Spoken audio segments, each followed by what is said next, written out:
Welcome to the third video in this video tutorial series on how to use Flower to run Federated Learning simulations. In the last two videos, we saw how to create a Flower app and how to run it with Flower Run very easily without typing a single line of code.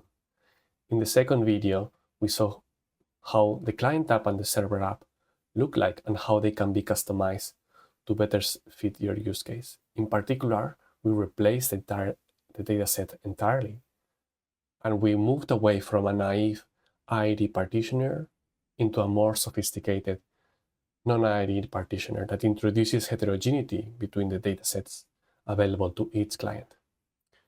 We use Flower datasets, and in particular the Dirichlet partitioner, to introduce this heterogeneity. In this next video, we are going to see how we can customize the behavior of the server app, and in particular, how we can make use of a series of callbacks to modify different stages of the logic that takes part in the strategy. In particular, we're going to define a callback that will help us to aggregate the metrics sent back from the client's app into the strategy. Another callback that allows us to adjust the hyperparameters that the client apps use at runtime based on the stage of the federated learning process. In particular, we will use the round number to decrease the learning rate. And the third callback we will use will enable us to do a stage of centralized evaluation on the server app itself after each time the model is aggregated and a new global model is obtained. So let's see how to do all this. Buckle up, this is going to be an exciting video. So for this video, we're going to continue where we left it. If you remember, we had to modify the model slightly to accommodate for the grayscale dimension of the fashion MNIST dataset. Here is where we change it, and we also decided to swap an IID partitioner in favor of the Dirichlet partitioner, which is much more interesting. But what we're going to be doing now, we're going to be focusing mostly on the server app. And we're going to start by passing callbacks to the strategy. As you can see, if I hover on the strategy object, we can see that there are really a long list of arguments that we can pass. And if we look into some of them, for example, onFit config function, that is a callback, onEvaluate config function is another callback, and so on. What we're going to be doing now is to first pass an evaluate metrics aggregation function callback. This will allow us to define very easily, without having to go inside the strategy, a simple bit of logic to aggregate to define how to aggregate these metrics. In particular, we're gonna introduce a little bit of logic to aggregate all the accuracies that are received by all the clients. Let's see how to do that. So in order to do that, I'm going to define a new function that I'm going to call weighted average, because that's what I want this function to do. It's going to do the weighted average of all the metrics that are going to be sent over here. And this, because this is a callback, it means that some other internal function is going to call it. So for that, I need to know what is going to be the input argument. And the input arguments, they can be found in the documentation, but I know what they are. So this is going to be a list of tuples, with the first element being an int and the second one a metric. We'll see those, we'll import these elements very soon, and the returning object type is also metrics. And we're going to define this as a function that aggregates metrics. Let's import these modules from, oops, import list, tuple, and then metrics is a type from flower, lives in the common space, metrics. And if we want to see how metrics look like, we can just do right click, go to definitions, and we see that metrics is nothing but a dictionary of keys of type string and values of type scalar. And if we go to scalar, which is defined a bit here, it means that the supported values are Boolean, bytes, floats, integers, and strings. In the majority of the cases, having floats, integers, and maybe strings is plenty. In a subsequent video, we'll see how we can also make use of any arbitrary data structure we want to share. Maybe we don't want, maybe floats is not enough for us and we want to send a dictionary of floats or something. We could serialize those data structures into bytes and then communicate them. We'll see that later in another video. For now, let's write our function here. So let's say we're going to receive a list of metrics, one metrics object per client that returns to our strategy. So if we want to extract all the accuracies, for example, because we care about accuracies mainly here, we're going to write the single line. Accuracies equals to, let's iterate over all the metrics. So for num examples and the metrics in metrics, num examples, we know this is a tuple, and we know that the first element I can tell you is going to be the number of examples in those metrics. What we're going to do is we're going to multiply number of examples by the keyword accuracy. So what we are doing here essentially is multiplying this by this. And why do we do this multiplication? Is because we are going to compute the weighted average of all the accuracies. If you only care about accuracies, well, then this will be enough. What we're going to do now is to count the total number of examples, of training examples. If we do total examples equals to the sum of num examples for num examples in metrics. We are getting the total number of examples here. And if we want to compute the resulting accuracy, which is what we want to return here, return, we're going to do that by doing sum accuracies divided by total examples. So just to recap, what we are doing here is we are extracting the accuracies, multiplying each accuracy by the number of training examples of that client that reported that accuracy. So we have a list of floats, and here we are counting the total number of examples, and we are computing here the average. And we are going to return it as a metric. Remember, a metric is a dictionary of string keys and value types of type integer, floating, point, float, and so on. Here we are returning as floats. How to make use of this callback? Very easy. We go to the strategy and we pass it to as the right input argument. In this case, we want this callback to be called to aggregate the metrics of a fit of the evaluate method. So this is the one to pass, and we simply pass it just like this. And if now we execute this app with this small update, what will happen is that at the end of every evaluate round, with all these metrics that previously will be ignored by default, now they get aggregated, and at the end we'll see a summary of those aggregations. And you might ask, why were they aggregated? Why only at the beginning I was seeing the loss?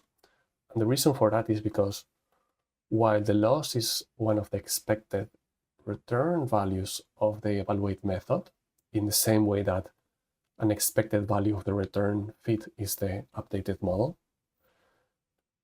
whether this client returns accuracy or some other metrics or no metric is really application specific. So it is up to you to make sense out of those metrics that are relevant for your application. And that's why we are implementing this simple aggregation mechanism for my accuracy, because I know that for image classification, accuracy is a metric that makes sense. After running this code, we saw that in addition to the distributed loss we see after every round, now we have a new metric summary, which is accuracy. This accuracy comes from here. Of course, we can have a different key here. That's entirely up to you. And here we can see what was the result after every round. As expected, given that we saw that the loss is going down after every round, it makes sense to see that the accuracy is going up.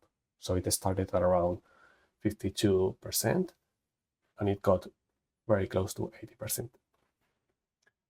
Just to highlight that this accuracy is not centralized accuracy, because we haven't defined such a state on the server app.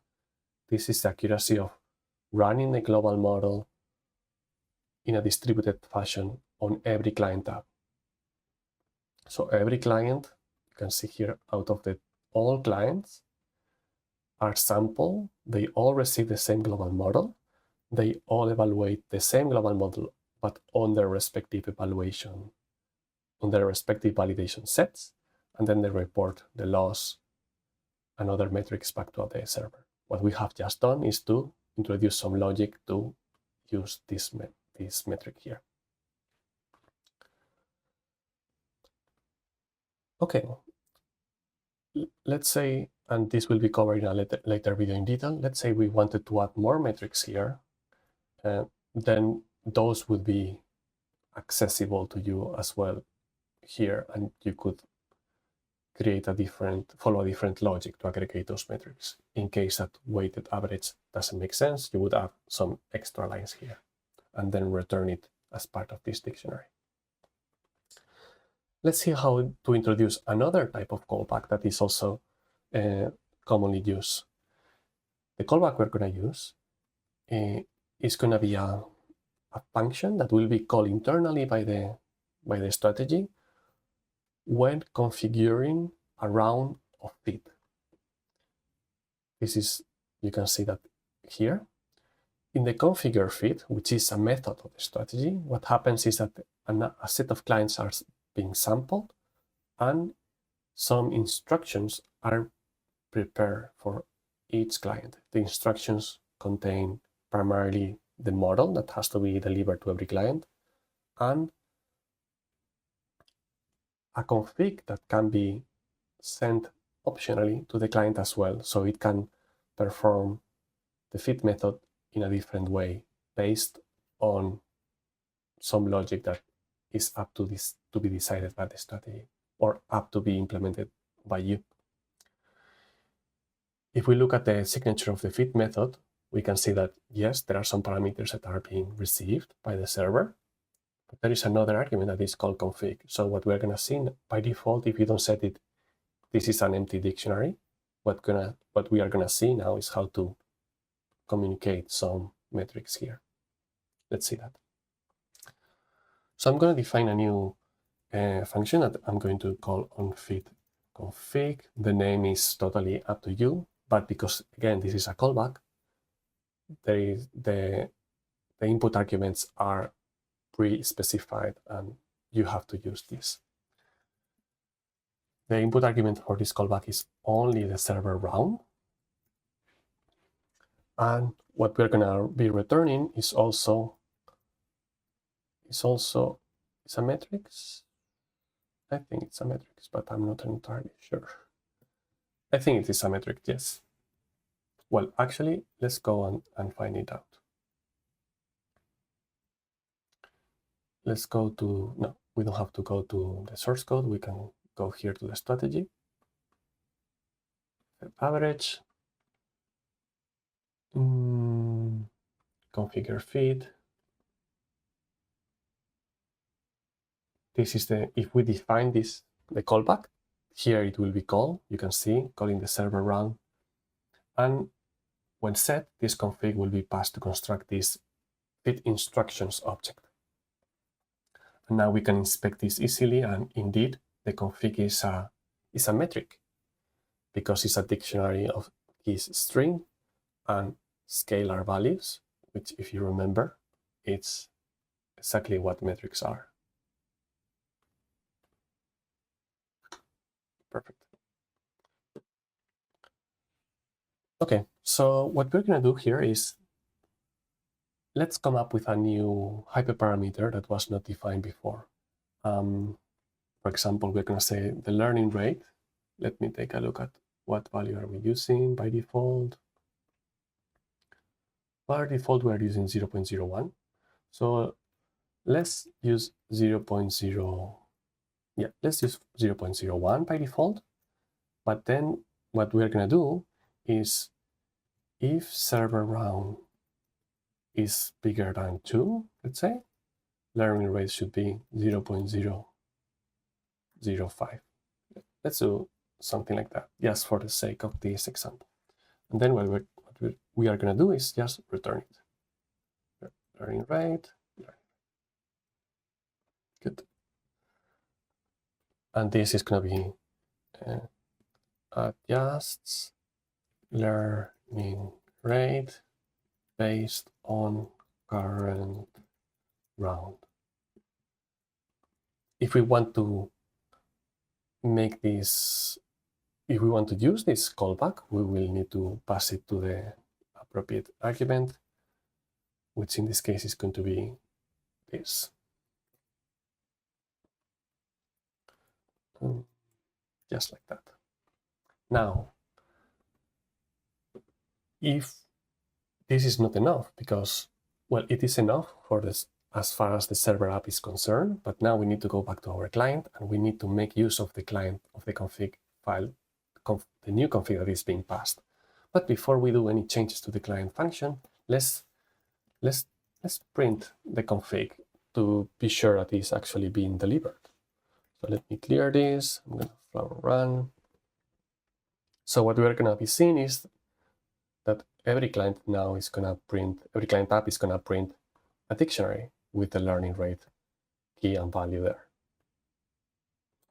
So we can see it. Some logs are being omitted, but in reality, each client app is printing, which makes sense. Okay, now that we know this is working, the server app is communicating this tiny dictionary with the learning rate. What we can do is to make use of it. So for that, I'm going to modify the training function, which again, this is the training function that came with the template we used in the first video, but it is entirely up to you to customize if you wish to do so.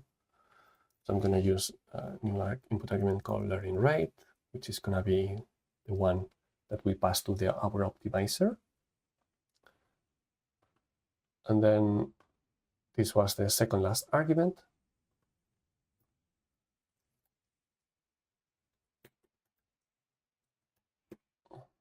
And that we complete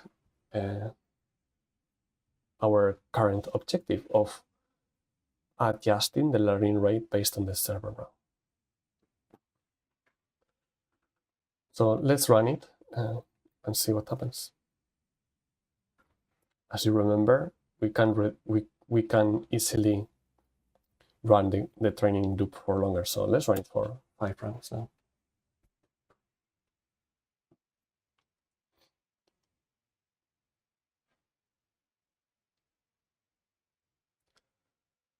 Now that this is going to run for a couple of seconds, let me tell you briefly about what the next callback is going to do.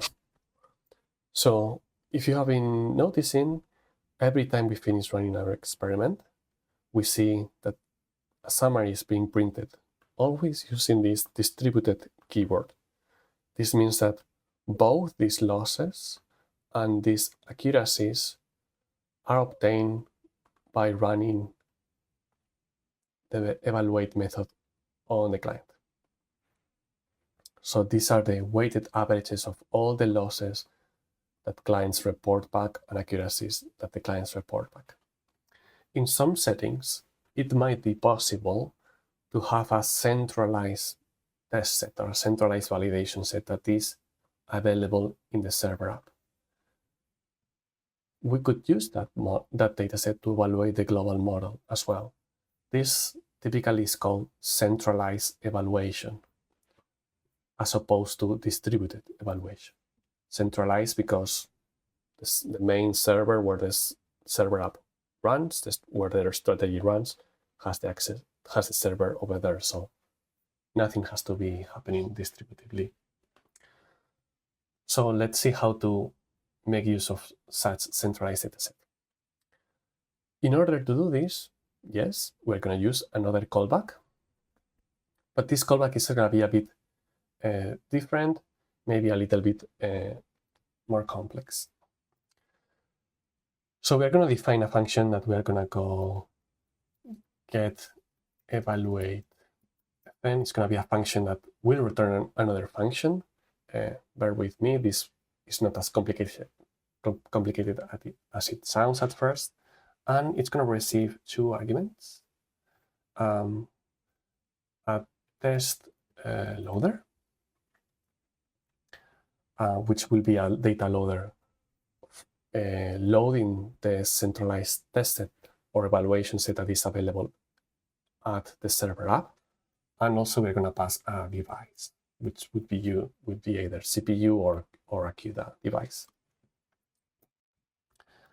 And this function is going to return another function that will be the actual callback that our strategy is going to be receiving.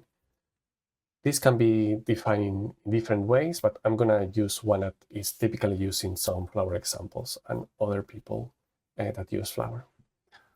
So here we're going to define another function that the name, again, it doesn't matter. But because this is going to be the actual callback being called by the strategy, the set of input arguments is fixed.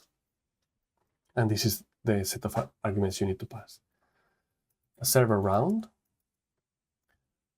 parameters, these are the parameters of the global model, and then a config, which is, as you would imagine, another config, dictionary config that could be optionally be set, but we are going to ignore it in this tutorial because it's not that useful, at least for the application we are developing here. And this, which is the body of the callback, what it needs to do is to first instantiate the PyTorch model we want to evaluate.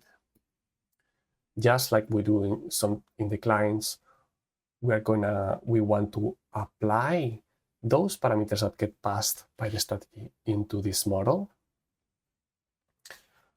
So for that, we're going to use the utility function we have been using on the client side multiple times. We're going to call set weights.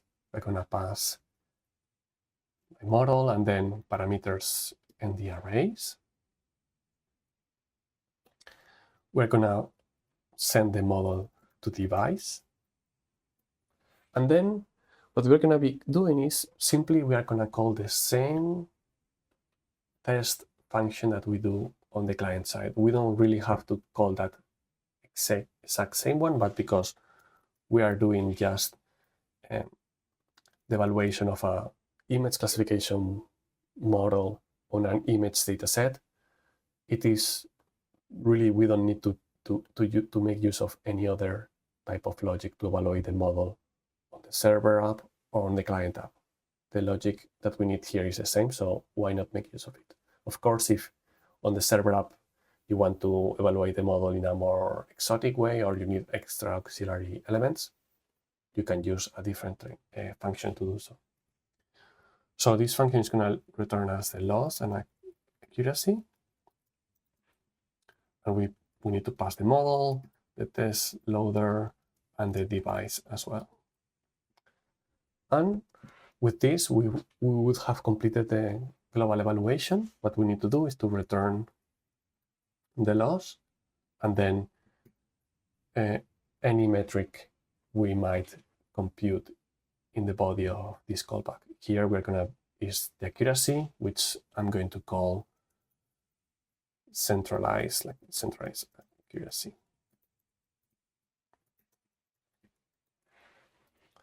And that's a function. What I want to do is to return this function every time this function is being called. And bear with me, I will explain this, how it works very, very soon. Well, actually, let me explain it now. So the callback we're going to use is called evaluate function. And what I want to do, instead of passing a callback directly, because my callback now will require some input arguments that I'm going to be passing from here, from this function, even though I haven't defined them yet. That's why I need this intermediate function. So I'm going to be passing a test loader and I'm going to be passing, well, so I hope it's more or less clear. So I need to pass a test loader to this function. And the way to do that is by means of a parent function, so to speak. So let's create this test loader. Let's do it here. So what we're going to do is load a global test set. And the way to do it is going to be something really equivalent to what Flower datasets is doing under the hood. So the test set, so Flower under the hood uses Hugging Face datasets, and we are going to load the primary function that is used to load datasets in Hugging Face, which is called load dataset. So from datasets, import load dataset. Again, this is the way we are going to do it here because Flower datasets, it's built on top of Hugging Face datasets and brings very useful functionality. But if you are using your custom dataset, maybe from Torch Vision or something else, you might want to update this part of the code. So what we are going to do is to load the same, exactly the same dataset. So let me copy the path from here. We're going to be loading fashion MNIST. And then what we want to do is we don't want to get everything, but just the test partition, which was something that we didn't load before. As you can see, we were only working on the training partition. With this done like this, what we just need to do is to create a data loader for this test set, which we're going to use using the standard way of doing it with PyTorch. So from Torch, utils, data, import data loader. Data loader, we're going to pass the test set. But the thing is that we cannot use this test set right away because this is a Hugging Face data set. So we need to apply some transformations. And then for that, we are going to do with transforms. And we need to pass a function for this. With what generator of transformations are we going to use? Let's use exactly the same logic we have here. So in order to better make use of this part of the code in a more efficient way, let's move all this into a separate function that we're going to call get transforms. The only thing it's going to do is really just to return apply transforms. So now to just keep the same functionality, the only thing we need to do is to just call that function. It's as simple as that. And to make use of the same function here, we just need to, in the server app, we just need to import it. Just like that. And then batch size, now we can set up the typical settings for the PyTorch data loader. So I'm going to use batch size 32. And this, it has taken us a bit because we have to move code from both the task, how the transforms are generated, and also define this function. But you can see it's not really that much code. With all this, we have everything we need to perform centralized evaluation of our model, of our global model. As you would expect, this will be called each time a new global model is obtained, which means after every aggregation stage from where we aggregate all the updated models received from all the clients involved in the round. Once we derive that new model, this function will be called. Just to follow the good practices, let me add some docstrings here, but very brief. Return a callback that evaluates the global model.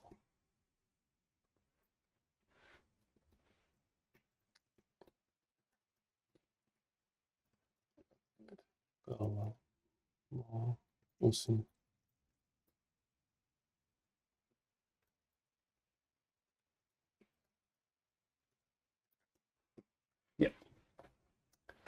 Okay, so now I'm going to run this code. As you can see, we have added 3 callbacks. The difference you will see is that in addition to getting these distributed metrics, we'll see that there is a new centralized metric. And that metric will also be shown in the middle of the round. Let's take a look.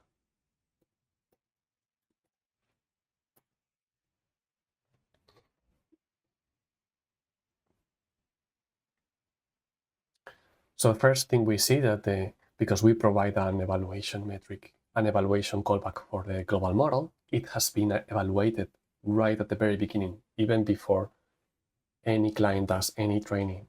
And as you would expect, the centralized accuracy is 10%, which is the same to say it's doing just random guessing. There are 10 classes, the probability of being right is 1 out of 10.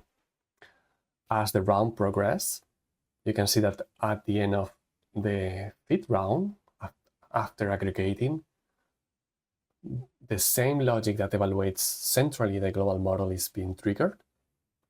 You can see that the centralized accuracy went from 0.1 all the way to 0.42. The next round, 0.65, 0.77, 0.79, and 0.8. And at the end of the experiment, just like before, we have a summary with not only the distributed metrics, just like before, the loss and the accuracy, but also we have now the centralized metrics. The accuracy, centralized accuracy, and the corresponding losses as well. So far everything looks good. At the end of this 3rd video, we have come a long way from the simple template we got at the beginning when we ran Flower New in the first video of this tutorial series. Now we have changed the dataset. We are using a much more complex heterogeneous partitioning of the dataset using the Dirichlet partitioner. We have slightly modified the model to accommodate for this new dataset. We have introduced 3 callbacks that not only allow us to make sense out of these custom metrics that the clients communicate back to the server, but also allow us to, on the fly, adjust some configuration parameters for the clients. In this case, we change the learning rate based on the current server round. Of course, a much more complex logic could be implemented here, and you could also pass more hyperparameters if those are needed for your for the feed methods in your client apps. And finally, the last thing we have done is to introduce a new callback that enables the centralized evaluation of the global model. So this is the, whoops, let me change the slide. This is where the third video in this tutorial series ends. I hope you are enjoying this journey on how to use Flower for federated AI, and in particular for federated simulations. If you have some questions, do not hesitate to reach out to me and other members of the Flower community. You can find me and many others in the Slack. You can scan the QR code above, and you are also very welcome to ask your questions in the Flower Discuss. Those are really the preferred ways of interacting with the community.